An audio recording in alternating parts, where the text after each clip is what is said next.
Hello, glad to see you on the channel. Subscribe, give a like, and don't forget to leave a comment. Enjoy watching. You're just not a culture fit anymore, Dave. That's what he said. That's the exact sentence that came out of Jake's mouth, crisp as a pressed shirt and just as cold. Sitting across from him in that airless beige conference room with the fake wood table and the HR rep looking like she'd rather be absolutely anywhere else, I watched his lips form the words I'd half expected for weeks. Hell, maybe months. And still, hearing it said out loud was like having the wind knocked out of me, not from surprise, but from the sheer gall of it. Culture fit. That's the excuse they use now. Not downsizing. Not performance. Not anything you can really fight. Just a vague, slippery insult that somehow makes you feel like the bad guy while they pat themselves on the back for evolving. What does that even mean? Culture fit? I've been fitting this so-called culture since Jake was still wearing his name badge upside down. I helped build the damn culture. I was here before the ping pong tables, before the cold brew tap, before someone decided open floor plans were a good idea and work-life balance meant scheduling Zoom calls at 7 p.m. I didn't say any of that, of course. I just smiled. Not a happy smile, not even a smug one. Just the kind of tired smile you give someone who doesn't realize how deeply they've misunderstood you. Then I nodded, like I agreed. Like I understood. Jake leaned into his script like it was a stage play, rattling off phrases like transitioning with dignity and mutual respect for contributions. His voice shook slightly on the word mutual, and I'll admit, that gave me a quiet kind of satisfaction. The HR lady, Cheryl or Charlotte or something equally forgettable, slid a manila envelope across the table. Inside were all the usual trappings: exit paperwork, a release form, some laughable severance offer, and a brochure about next steps that looked like it had been printed in 2003. I picked it up slowly, glanced through it, then set it back down like it was someone else's mail. Jake cleared his throat. He looked at me like he was waiting for something. Maybe anger. Maybe tears. Maybe a last-minute confession that I'd been stealing office pins for 12 years and now justice had finally caught up with me. But I gave him nothing. That's what really bothers guys like Jake, when they think they've won, and you don't even blink. He stood up and offered his hand. That same soft grip I remembered from the first day he joined my team, back when he called me sir, and scribbled every word I said into that little black notebook of his. I didn't take it this time. I just looked at it for a second, like I was trying to remember what it was for, then pushed my chair back and stood on my own terms. Best of luck, Dave, he said, as if this was some retirement party and not a corporate gut punch dressed up in human resources lingo. I nodded again. I didn't trust myself to say anything just yet.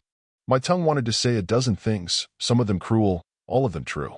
But I've always believed that dignity's louder than drama. So I walked out without looking back.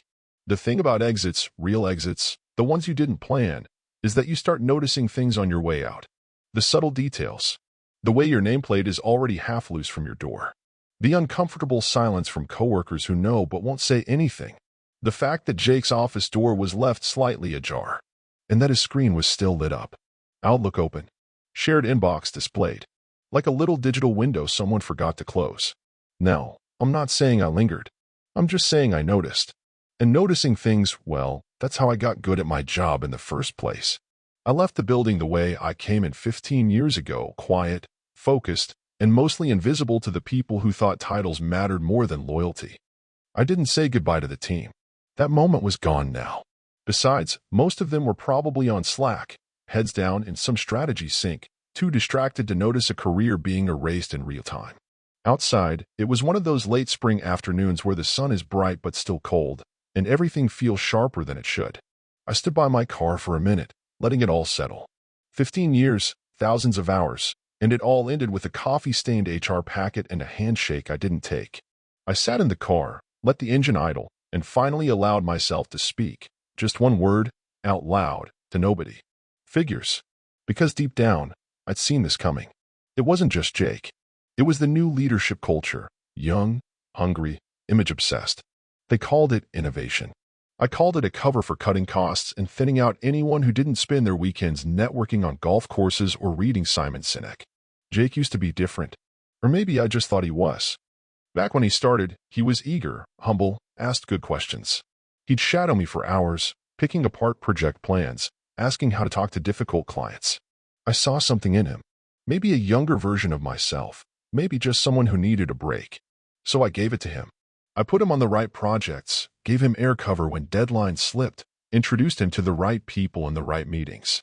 I taught him how to lead without pretending to know everything, the exact lesson he seemed to have forgotten. You ever get stabbed in the back by someone you helped climb the damn ladder? The kind of guy who smiled every time you gave him a new opportunity, who called you a mentor in front of the whole company, who said, "I wouldn't be here without Dave." And then, years later, he's the one holding the knife and calling it strategic alignment? What would you do? Fight it, or let karma do its thing? The thing is, sometimes karma needs a little push. Later that night, I logged in from my personal laptop, the one I kept more out of habit than anything else. Backups, files, project documentation, my entire career in labeled folders. I didn't go into the shared inbox. Not yet. I just sat there, staring at my desktop, sipping a lukewarm beer. The last 15 years hadn't made me rich, but they made me careful. They made me observant, and they sure as hell made me patient. So I waited. I waited to see if Jake had really deleted everything he should have. Because guys like him, they always forget something. And wouldn't you know it? He did. The first knife came quietly, like they always do when someone wants to hurt you, but still pretend to like you in meetings. It didn't feel like betrayal at the time, more like a reorganization. That's what they called it. Some harmless shifting of resources, realignment to better leverage strengths. Corporate gibberish that means someone wants your toys, and you don't get a say. I was 2 weeks away from launching a system overhaul I'd spent 8 months on, late nights and working weekends, only to find out, via a Thursday morning meeting invite, that it was now Jake's initiative. No warning. No thanks. No explanation. Just a meeting where my name wasn't even mentioned. I told myself it was a misunderstanding. I was tired, stretched thin. Maybe I'd missed something in the leadership chatter.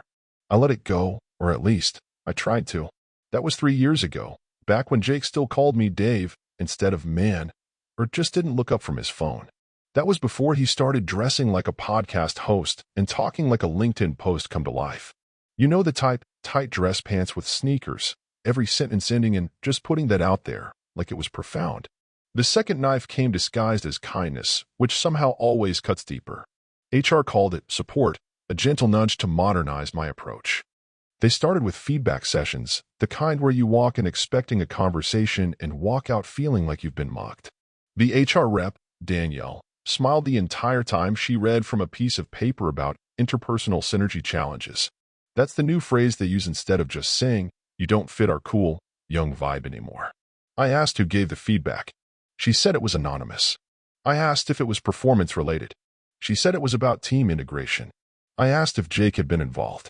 She smiled again, a slow, careful smile that said yes without saying yes. After that, the little things started piling up. Invites that used to hit my calendar stopped coming. Project threads I used to lead were suddenly being run by younger folks, usually ones Jake had taken out for beers a few times. Suddenly, I wasn't included in roadmap planning, even though I'd written the damn roadmap the year before. I asked about it once, casually. Jake said, "Oh, didn't you get that invite?" Then changed the subject like he was talking about lunch options. You think you'll see betrayal when it comes. You think it'll be loud, or dramatic, or obvious, a shouting match, an accusation, a slammed door. But the truth is, it's usually quiet. It's 1,000 small exclusions. It's the way people stop asking for your opinion. It's someone else getting the credit while you're asked to proofread before we send it to the board. By the end of that second year, half my old team had been moved or pushed out. David Young, our systems analyst, took a job at a startup after being told his role was redundant. Sandra in data compliance started reporting to someone 10 years younger who kept calling her Ms. S, like she was his high school teacher. And Mike, poor Mike, just vanished one day after a strategic pivot. His farewell email was 1 line long. Jake didn't fire them. He just made it so uncomfortable that leaving was easier than staying. That's the corporate trick. You don't have to kill the career. You just starve it until it walks off on its own. I kept telling myself it would pass, that I'd outlast the storm. I'd seen hotshots flame out before. Guys like Jake, fast talkers, PowerPoint charmers, great in front of a whiteboard, but shallow in the trenches. I figured he'd crash eventually, maybe jump ship for a sexier offer once the real work showed up. But Jake wasn't just playing a short game. He was digging trenches of his own, planting flags in meetings, pulling strings above and below. And all the while, I kept showing up early, answering emails on weekends, doing the work, believing, stupidly, that effort still counted for something. Then came the third knife, the one that finally cut through the last of my denial. It was a Wednesday. Jake had asked for my input on a vendor integration I'd managed a dozen times before. He played dumb in the meeting, nodding like he was learning something. I spent 45 minutes walking him through the pitfalls, the licensing traps, the security handshakes. 2 days later, I got CC'd on an email thread he forwarded to the CFO and the CTO. My notes. Word for word. No attribution. No mention of where the intel came from. The thread ended with him saying, "We should move forward on this. I've done some deep dive work already." He even attached one of my old vendor comparison charts and changed the file name. I didn't reply. What was the point? I already knew how that conversation would go. He'd say it was an oversight. HR would call it collaborative ownership. And I'd end up looking bitter if I pushed too hard. That night, I poured a drink and opened an old backup drive, one of those ugly gray ones you tuck away behind your desk just in case. And there it was, years of notes, drafts, emails, timelines, version histories. Every major decision I'd ever made, every line of code I'd written, every vendor I'd brought in, every budget I'd fought to preserve. I had receipts, not for vengeance, but for truth. Because the one thing Jake didn't realize, and probably never will, is that people like me, we don't delete things. We keep the files. We keep the records. We keep the history. You never know when it'll be useful. You never know when someone will finally push you far enough to open it all again. There's a certain sound that an old office chair makes when it shifts under someone who isn't supposed to be sitting there anymore. A low groan, tired and familiar. Almost like the furniture itself knows that you're not part of the ecosystem anymore. That's the sound I heard when I sat down at my desk for what I knew would be the last time, long after hours, in an office I'd spent half my adult life in. I wasn't technically supposed to be there anymore, but let's just say nobody had changed my building access yet, and I still remembered which custodial staff left the side door propped open after their smoke break.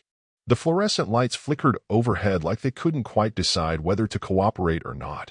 And in that tired glow, I logged in with muscle memory, not hesitation. I didn't need to look through everything. I just needed to check one thing. That shared inbox Jake had forgotten to log out of. The one I'd noticed on his screen as I left the building on my last day. The one he thought he'd deleted everything from, but hadn't because he was too damn arrogant to imagine someone like me could still matter. The inbox itself was mostly what I expected. Meeting invites, budget threads, vendor negotiations, all the usual daily noise of corporate communication. But buried in the archive folder, not deleted, not encrypted, just quietly moved and left to rot, I found a thread titled, Gen Edge Strategy Proposal, Confidential. I clicked. It opened a PDF from a consulting firm I recognized immediately. They're the kind that charges 6 figures to tell executives exactly what they already wanted to hear, but with bigger words and colorful bar charts. The memo was dated about 5 months before my exit, and the subject line alone made my jaw tighten. Enhancing organizational culture through generational realignment. That was the phrase they used. Not layoffs. Not restructuring. Generational realignment. Like we were pieces on a board, too old to fit the new game they were trying to play. The document outlined a strategy to streamline talent bandwidth by identifying legacy contributors whose methodology no longer aligns with adaptive innovation. In plain English, fire the older folks without triggering lawsuits. They even encoded tiers. Tier 1, legacy leadership. Tier 2, knowledge holders. Tier 3, integration risks. And listed under a sample integration risk column was a bullet point I'll never forget. David Halpern. Influence residual, misaligned with evolving synergy ethos. It was like reading your own obituary, written by someone who never met you but somehow hated you anyway. Then came the real punch in the gut. At the bottom of the email thread was Jake's forward to the CFO. No commentary, no corporate speak. Just 4 little words that felt heavier than anything I'd ever read in an HR file. Halpern's next. Thoughts. That's when I stopped breathing for a second. Not because I didn't see it coming deep down. I knew what had happened to me wasn't just bad luck or organizational drift. But seeing it in black and white, that clear, that smug, it was like someone had slapped me across the face with my own loyalty. And it wasn't just me. I scrolled back through my own notes, cross-referencing exit dates and org charts, looking at who had left and when, and it became so damn obvious. 5 other names popped into my head instantly, all people over 50, all quietly pushed out over the last 2 quarters. Some took early retirement, some got shuffled into non-roles until they gave up, and one, a guy named Barry, had a literal heart attack the day after his performance realignment meeting. Patterns like that aren't accidents. They're strategy. I stared at the email for a long time, maybe 15 minutes, maybe more. Long enough for the screen to dim and the silence to feel like it was pressing down on my chest. That's when something inside me finally shifted. Not rage, exactly. Something colder, sharper. A feeling I hadn't let myself feel since the day Jake shook my hand and said, "You've been a mentor to me." It was the moment you stop waiting for someone to do the right thing and start doing what needs to be done. I didn't forward the email. Not yet. I didn't print it or upload it to the cloud or drop it into some anonymous tip box. That would have been reckless, and if I'd learned anything in my time at that place, it was that reckless never beats calculated. Instead, I created a new folder on my personal drive, labeled something innocent, something boring, like Tax Receipts 2021. Then I saved the thread, the attachment, and every follow-up email tied to it. I grabbed internal memos, org charts, even Slack transcripts that Jake had uploaded to shared project folders without realizing those channels were archived. Then I encrypted it all with a password I hadn't used since my dad passed, something that nobody at work could ever guess. Once I had it all saved, I sat back in that old chair, the one I'd bought with my own money when facilities said they couldn't authorize ergonomic upgrades for non-leadership roles. I looked around at my old office, the family photos still on the shelf, the dry erase board with a half-erased roadmap, the stack of vendor catalogs I'd been meaning to toss. And then I pulled out my phone and scrolled through contacts I hadn't looked at in years. Her name was Marcia. Reporter. Local news. Used to cover labor issues before she got bumped to the business desk. We'd crossed paths years ago when she interviewed me about a regional cybersecurity breach. She was sharp, patient, not the gotcha journalist type. And more importantly, she hated corporate bullshit almost as much as I did. I didn't call. I didn't text. I just sent a short, cryptic email to an old burner address she'd once used, back when she was tracking an age discrimination case at a biotech firm. No names. No files. Just a question. Still interested in stories that don't make the press releases? 5 minutes later, I saw the notification. One word reply. Always. There's a difference between losing and letting someone think they've won. And once you understand that, you start to see every meeting, every smirk, every casual backpat in a different light. You stop needing to shout. You stop needing to beg people to understand. Because when you've got the truth tucked safely in a folder with timestamps, metadata, and a full paper trail, the game changes. It's no longer about if you're going to respond. It's about when, and how loud that silence will sound just before it hits. The Monday after I found the email, I didn't call anyone. I didn't rage post on social media or storm the building demanding justice. That's what they expect. A desperate ex-employee who lashes out, gets emotional, goes off the rails, and makes it easy for them to discredit everything he says. No, I didn't give them that. I gave them calm. I gave them stillness. I gave them absolutely nothing on the surface. But behind the scenes, I started moving. The first step was anonymity. I created a brand new email account using a virtual private network, bounced it through servers in 3 different countries, and masked it with a fake profile picture I pulled from an AI generator. It sounds dramatic, but after 15 years of IT work, you pick up a few tricks, and if Jake and the rest of that snake pit wanted to play corporate cloak and dagger, I figured it was time they learned I could play too. From that burner account, I sent a clean, precise packet of documentation to the Department of Labor's Whistleblower Protection Program.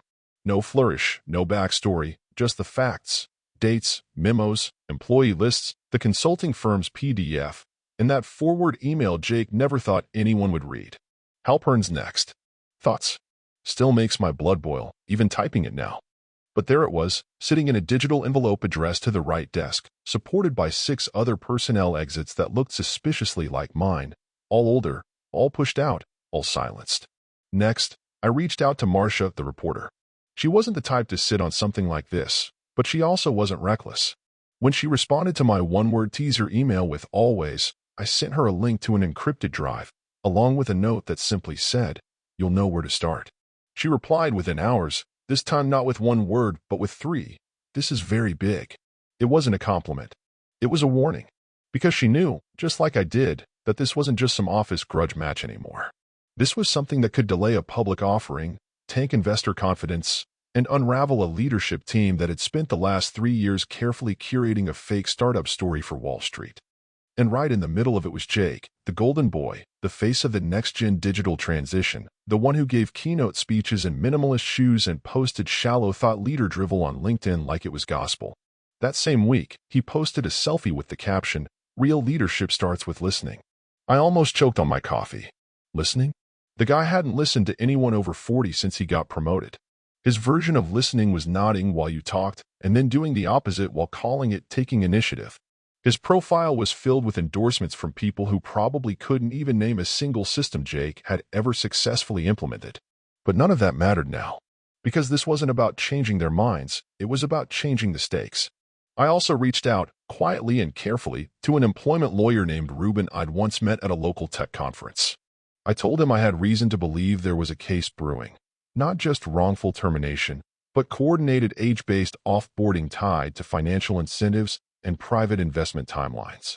I didn't name names, not at first, but he knew the game. He'd seen the patterns. We spoke in careful terms, hypotheticals, anonymous clients, strategic separations. But he knew what I was bringing him was more than just a vendetta. He asked one question before we hung up. "Do you want justice, or do you want fire?"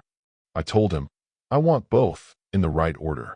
And so, the days passed, slowly, steadily, with the tension building like the low hum before a tornado touches down. Marcia confirmed she was following the money trail, starting with the consulting firm that wrote the generational memo. Turns out, they'd done similar work for at least 2 other companies in the last 3 years, both of which had seen a suspicious cultural refresh right before announcing a liquidity event. She wasn't just writing an article anymore. She was digging a pattern, and Jake's email was becoming the smoking gun. Meanwhile, inside the company, things were business as usual, or so they thought. Announcements about upcoming funding rounds, talks of scaling to new markets, congratulatory emails for performance reviews that somehow only went to people under 35. I watched it all from the outside, like a man watching a house catch fire from across the street, calm, detached, not rushing in to save anything. Then, one night, I got an email from a name I hadn't seen in years, Sandra from Data Compliance. She'd left just before me, pushed out under the same cloud of evolving roles and team structure realignment. Her message was short. "I heard what you're doing. I have things you might need." She wasn't the first. A week later, David Young reached out. Then Mike. People I hadn't spoken to since before everything fell apart were suddenly surfacing like survivors after a flood, each carrying pieces of the same puzzle. Call logs, archived Slack messages, private DMs, calendar screenshots, even voice memos. They'd all seen it, they'd all felt it, and they'd all thought they were alone. They weren't. By the end of that month, I had a folder on my encrypted drive that looked more like a legal discovery binder than a revenge archive. Names, dates, correspondence, job titles, consulting memos, HR templates, severance scripts, all of it meticulously organized. All of it ready. And through it all, I never posted. I never ranted. I never screamed. Because I wasn't playing nice anymore. I was playing smart. There's a particular kind of quiet that comes the moment before a system crash. Not a literal one, but the slow, widening silence of a machine just beginning to seize. That's what it felt like the morning the story dropped, like watching a smooth-running engine start to hiccup, just slightly, just enough that someone who's been in the game long enough knows what's coming next.